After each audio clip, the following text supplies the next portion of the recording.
Welcome back to Light Talk, where everyday people can share their own unique supernatural stories with the paranormal and spiritual. If you have a story you would like to share, email lighttalk423@gmail.com. And while you're at it, click on the like, share, and subscribe buttons. Well, today we have a guest that's going to be absolutely incredible. I'm so excited to hear some more of his stories. So I'm going to hand the mic over. Go ahead and tell us a little bit about yourself, and welcome to the show. Hello, Dana. My name is Arcturus, and I teach people how to have out-of-body experiences because they changed my life more than 20 years ago, probably more than 25 years ago. Um, I started having sleep paralysis, and when I researched more about it, because the sleep paralysis was very scary, I found out that it was related to astral projection, also known as out-of-body experiences. And when I found out about that, I started to research how to control it because I thought, the ability to leave your body consciously was fascinating. And I had heard about that from my mother, which briefly had that ability when she was a child. And so I found an esoteric school, which was one of the last esoteric schools in the world. And I studied the techniques to astral project from that school. And I was able to leave my body since the first time that I tried them. I left my physical body. And then I started doing it every night. And every time I would get farther and further away from my body. And I started to explore other realities. And it was just life changing. And ever since, I've had like a spiritual awakening. I've been working, opening meditation centers in many places around the world, and my life is now dedicated to spirituality. And I've also had experiences with extraterrestrial life. So, that's what I do. Awesome, awesome. That is so exciting. And we were talking about the extraterrestrials, and could you tell us some more about that? Yeah, when I was a kid, I would buy magazines about UFOs, and I was a big fan of that. But I never really knew how to make the experience, to how to contact them or how to have an experience with UFOs until one day I went to Yosemite with Dharmapa, my spiritual guide, and we ventured through a trail leading to sequoia trees, and we sat there to meditate. Um, and suddenly, Master Dharmapa said that he was going to call for the masters of space, right? And so, the concept of extraterrestrials was never like a big thing inside this esoteric community where I studied, where I learned from Dharmapa, because he had a lot of knowledge about that, and he did conferences about that. But he just noticed that every time he had these conferences, a lot of people would show up, but none of them stayed to learn about spirituality. So that's why this esoteric movement stopped focusing on talking about extraterrestrials, because people were just wanting to were just curious about that, but they were not really focusing on spirituality, and we were focusing on spirituality. So it was a bit strange, a bit unusual that he called for the masters of space, because they were no longer something that was very popular in our movement. So we were just meditating there, and suddenly we started hearing footsteps, and my eyes were kind of closed like this when you're meditating. And so I started to worry because I thought they were tourists that wanted to take a picture with the sequoia trees that were behind us and that we were on the way. That was what went through my mind. And so I just started opening my eyes because I could see their silhouettes.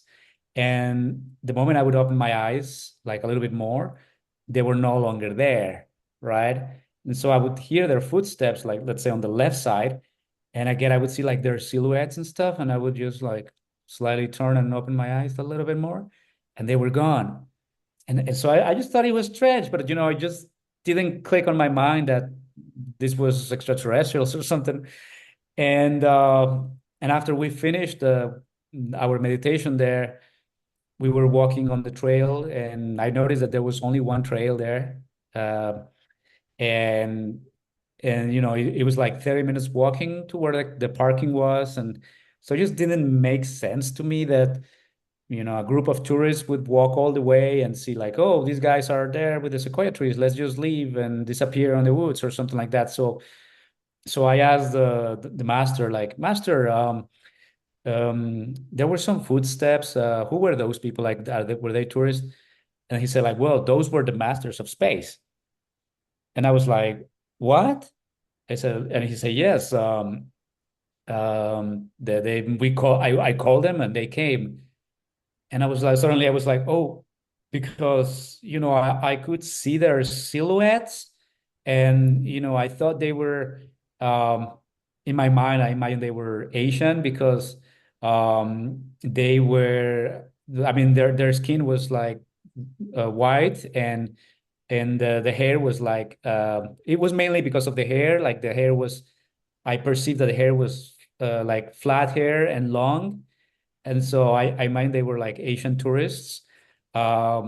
And they said, well, no, those were the masters from space. And I was like, but I was opening my eyes a little bit more, and suddenly they were gone. And he was like, yes, it's because they didn't want to be seen. And so when they saw that you were seeing them, they changed their vibration and they disappeared. So I thought that was very cool. And I said, well, the little that I could see, I mean, their movements and the little that I could see, because it was almost their silhouettes, they looked like earthlings to me. And I said, so would they blend in with the population? And I said, well, if you find one of them among the population, yes. But if you find them all together, it would seem really weird because they look the same kind of. And and so he told me they were from Andromeda. And so you could say that that was the closest physical encounter that I've had with extraterrestrials, right? And ever since, you know, periodically he would talk more about extraterrestrials in some gatherings that we would have, and even once we had this temple in Mexico that was half underground and half above ground, that had a lot of spiritual power. And one time he started talking about the masters of space, and we came out of the temple and we saw the UFOs in the sky. And it was like, I think the second time that I see UFOs, but this time it was like the activity was like a lot of them. Like they were, basically allowing us to see them, like knowing, telling us they were there. Um, Nice.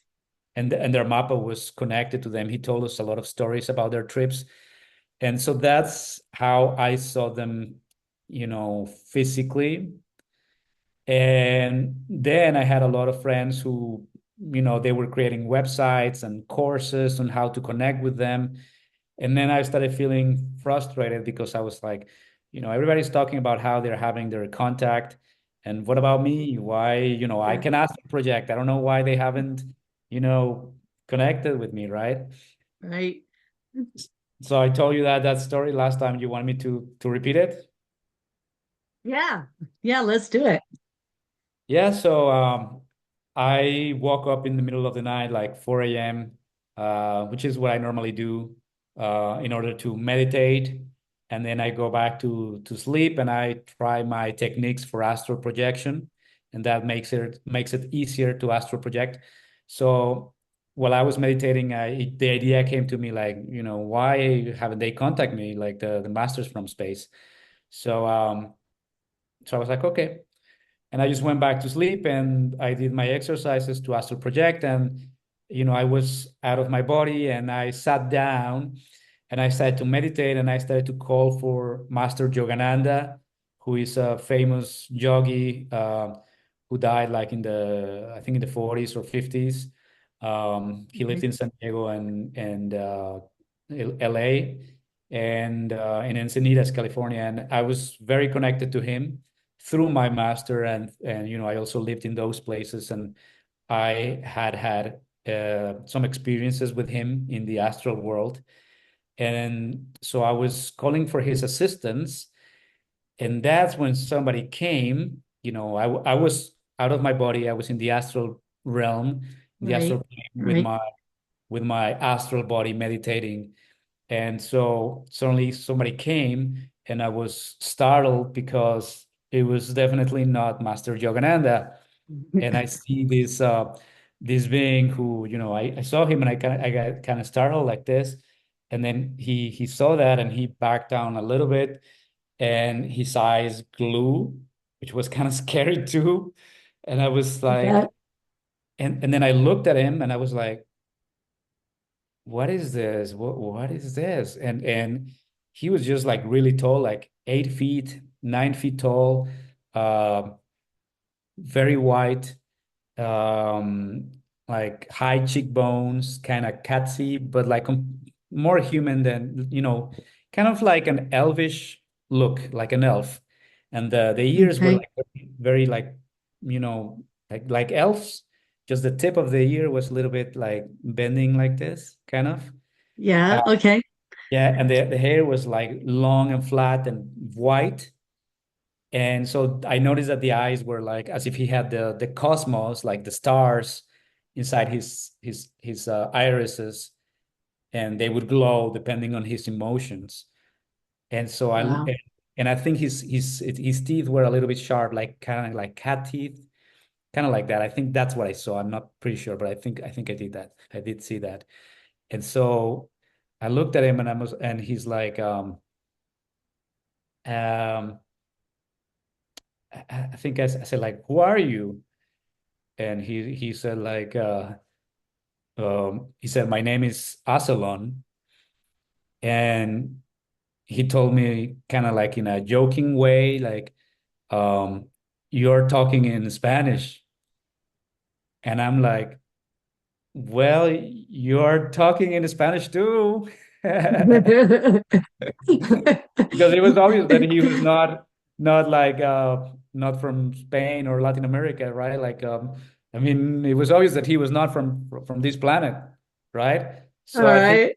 so I think he did that to you know to trying to be funny, Uh, to like not make me nervous with his presence, because he took me by surprise, and also because he was just really weird. I mean, right. unexpected. And yes, I noticed, and I was like, "Oh, you are a master." And I told him like, "Please,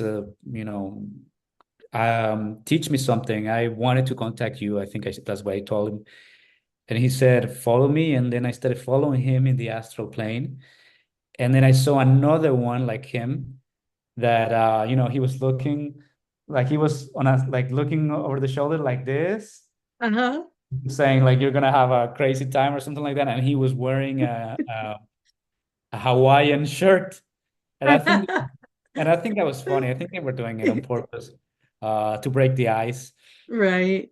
And so I followed that master and suddenly I lost him in the astral plane. Like I think dream images started to come out or something, and I just completely lost him. Oh, And like I think I got frustrated. And when you have like negative emotions and everything, like you wake up. So I woke up and then I was immediately like, whoa, whoa, whoa, like that was a master from space. And so I contacted my fiance and I told her, um, I saw this alien in the astral plane, and he was like this, and he was wonderful. And she told, and based on my description, she sent me some images, and she said, I think they were from from Lyra, that they were Lyrans. And so I looked at the images, and they definitely look like them, like definitely. The And Lyrians. yeah, yeah, and there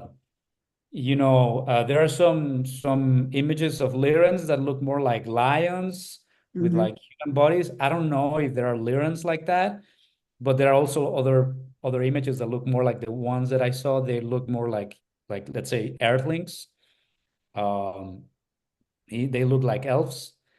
And I was telling you, and I was telling a lot of people that physically speaking, they look like the coolest thing I've ever seen in my life. Like they look so cool, like so cool, like tall and the white hair like that and the eyes glowing like that. Uh-huh.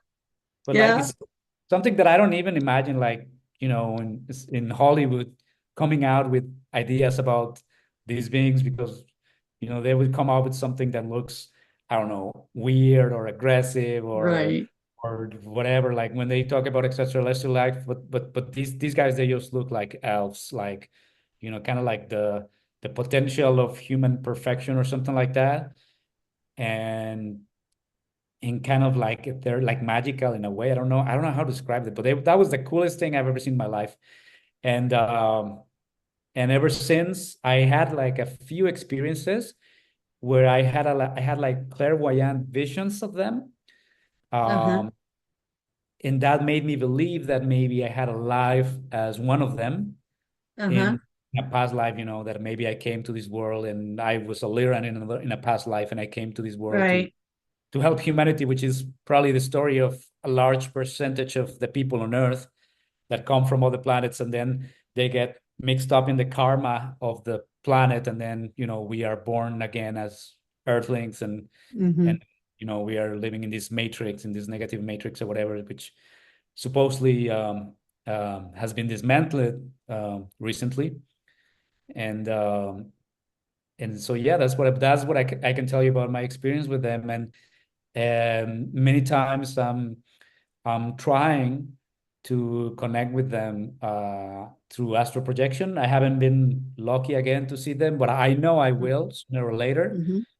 But I just haven't yet. And you know, um, a really good person gave me this, which is a Metatron star, and this person said that Very this was, cool.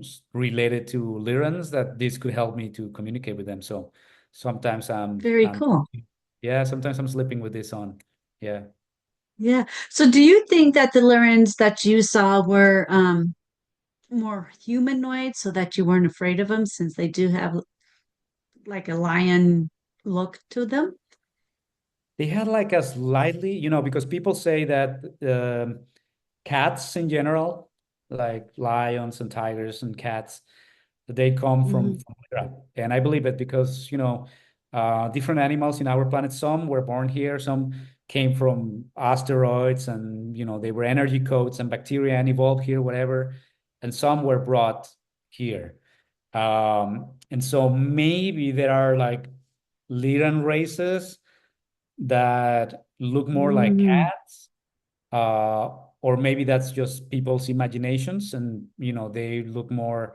I mean, they did have like some catsy features, like I said, like high cheekbones, yeah. and maybe I think the teeth were like kind of like sharp, like cat teeth. I think I don't remember very well. For some reason, I think that the teeth were like that. Right, So right. so maybe that's what people say about them being like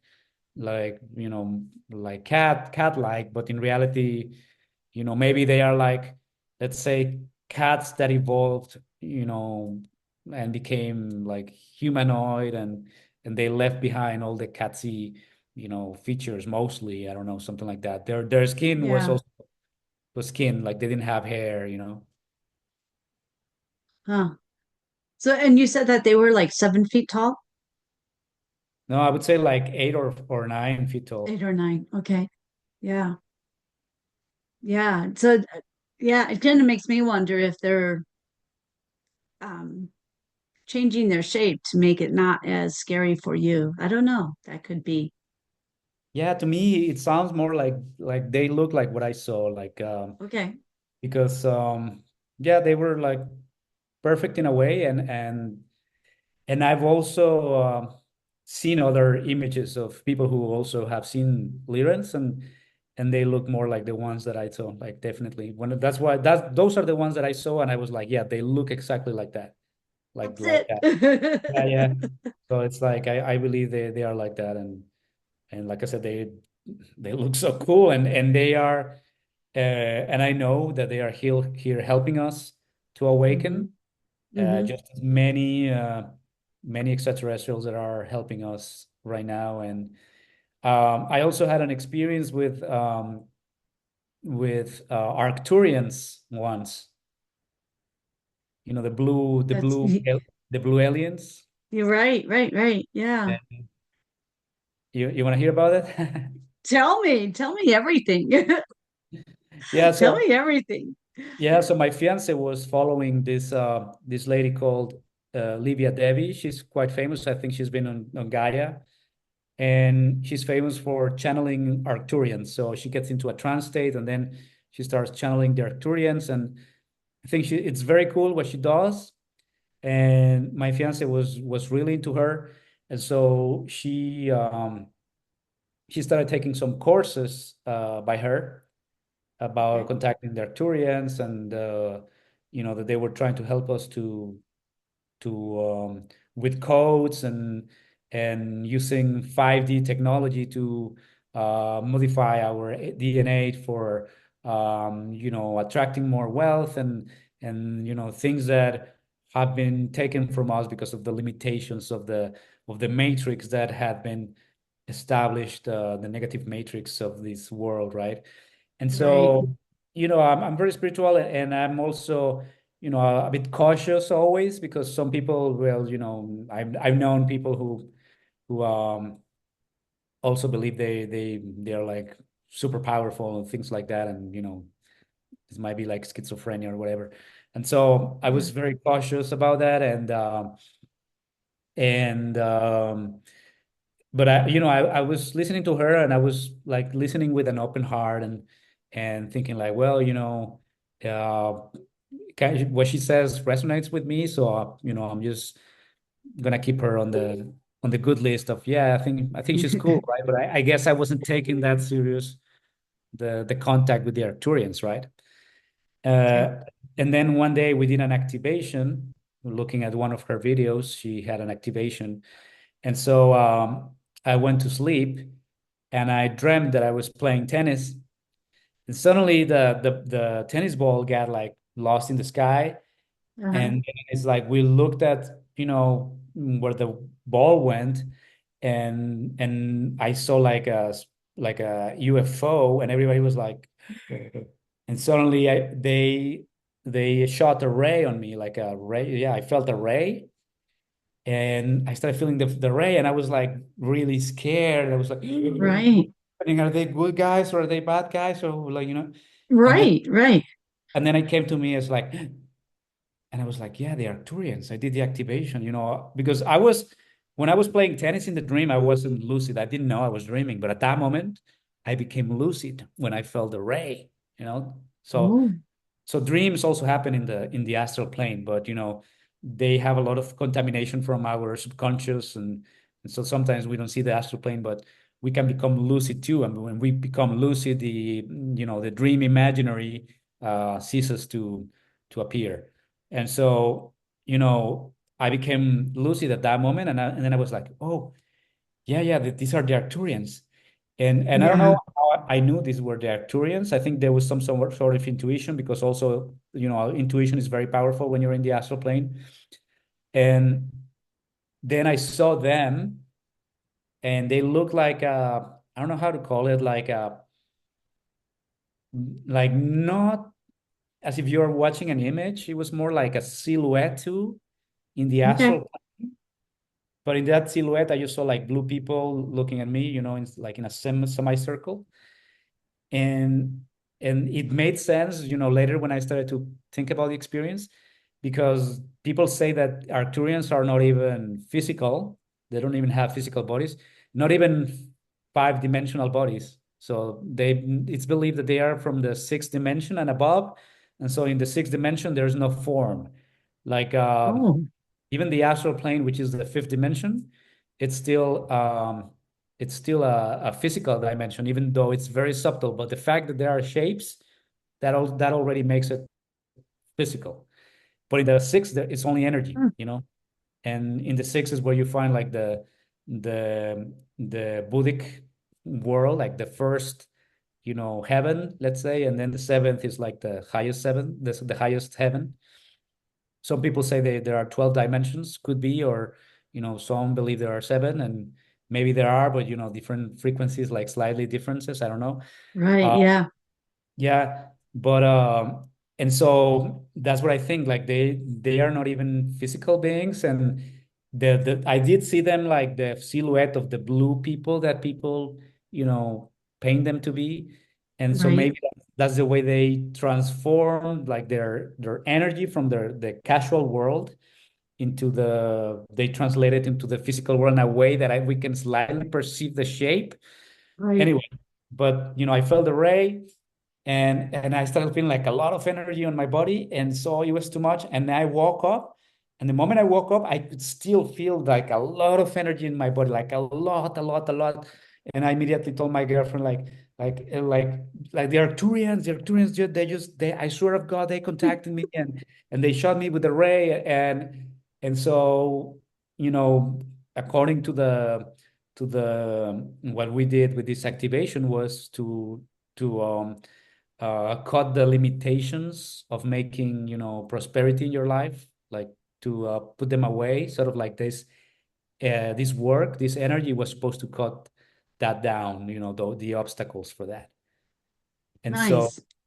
and so yeah, and I was definitely sure that it was not my imagination. Like for like 5 minutes after waking up, I could still feel the energy like on my body, and it was a very weird energy. It was like getting shocked, not painful, but you could definitely feel the energy, like energy, everywhere. Oh, wow. Like a Yeah. bunch of tingling or something? Yeah, yeah, but like, yeah, well, I've never, I guess I've gotten shocked a few times, and I know what it So you feels know. like. But this Yeah. was some sort of energy, like it was kind of like Mm. that, but it felt like cold, and it also felt warm, kind of really weird. Mm. Those are so far the experiences that I've had with extraterrestrials. Yeah. Well, you mentioned earlier that you saw the UFOs outside, multiple of them. And can you describe what they look like? Yeah, yeah. Just like lights, I mean, maybe they look like what most UFOs look like, like this ball with the disc in the middle, kind of. Okay. But I always saw them from like very far, so I could see slightly like the metal, like those classic ships, Okay. probably. But mostly like lights because they emit lights, and I think they communicate with lights. And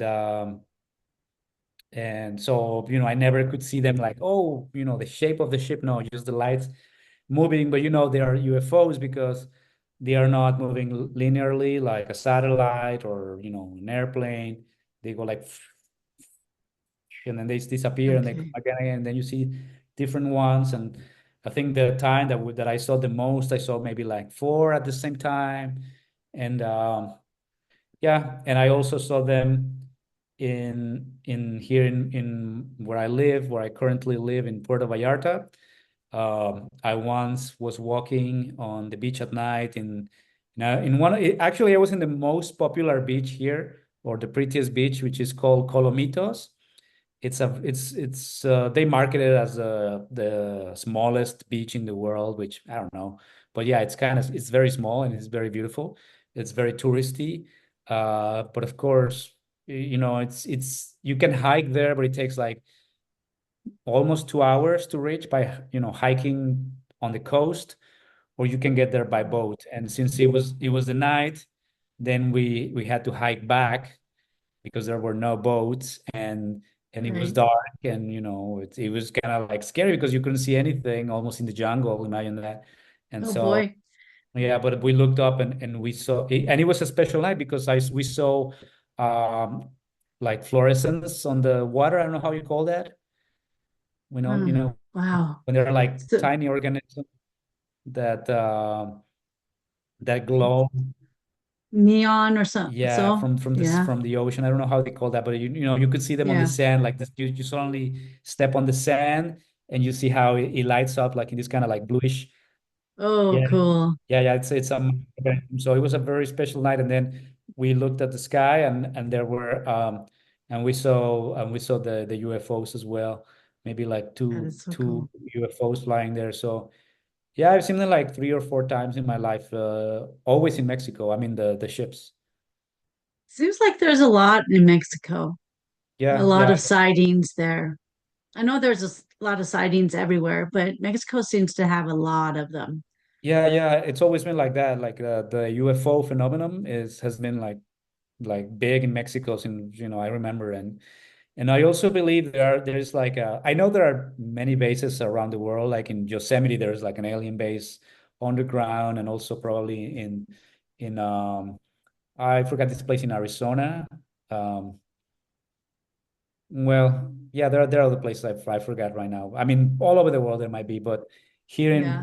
in Puerto Vallarta, I started having the feeling that there was a base in an abyss that is next to these big rock formations that are a popular destination, and people go and do some diving around these rocks. But there's also the possibility to dive near the abyss, and people have gone missing, Oh, and wow. nobody knows how deep it is. And sometimes when there are earthquakes, you find like creatures from the abyss like washed ashore, and Oh, people claim to have seen mermaids, and so I've also sometimes I'm very sensitive to energy, and sometimes when I go there, like on a kayak or on a boat or something, when I pass through there, I start feeling like a lot of energy on that abyss, exactly on top wow. where the abyss is. So I believe there are alien bases there. Yeah. Yeah. Wow.